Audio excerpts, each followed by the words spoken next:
الحمدللہ، عید الفطر اور عید الاضحیٰ اللہ تبارک و تعالیٰ نے یہ دو دن اہل ایمان کے خوشی منانے کے لیے بنائے ہیں اور اس دن میں صوم رکھنے کو حرام قرار دیا ہے۔ چنانچہ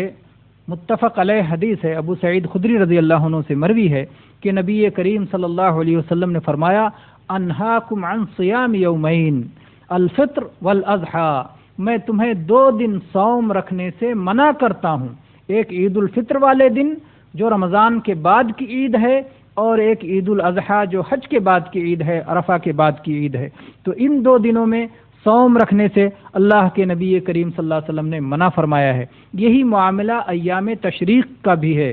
یعنی بقرعید کے بعد جو 3 دن آتے ہیں ذوالحجہ کی 11 تاریخ، 12 تاریخ اور 13 تاریخ۔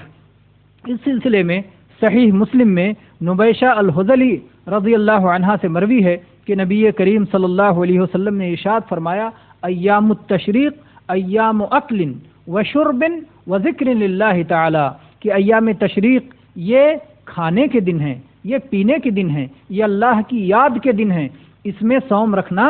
ممنوع ہے۔ اسی طرح سے عائشہ رضی اللہ عنہا کی حدیث جو صحیح بخاری میں مروی ہے، آپ فرماتی ہیں، لم یرخص فی ایام التشریق ان یصمن الا لمن لم یجد الہدی، کہ کوئی بھی شخص ایام تشریق میں صوم رکھنے کی رخصت نہیں پاتا، کسی کو رخصت نہیں دیا گیا، کسی کو اجازت نہیں دی گئی کہ وہ ایام تشریق میں صوم رکھے، سوائے اس شخص کے جسے قربانی میسر نہ ہو، اور قربانی میسر نہ ہونے کی صورت میں اسے 10 دن صوم رکھنا ہو، 3 دن ایام حج میں اور 7 دن واپس ہو کر کے، تو ایسے شخص کو اجازت ہے کہ وہ ان ایام تشریق میں صوم رکھ سکتا ہے، بقیہ کسی کو ایام تشریق میں صوم رکھنے کی اجازت نہیں ہے۔ ھذا واللہ اعلم وصلی اللہ علی نبینا وسلم۔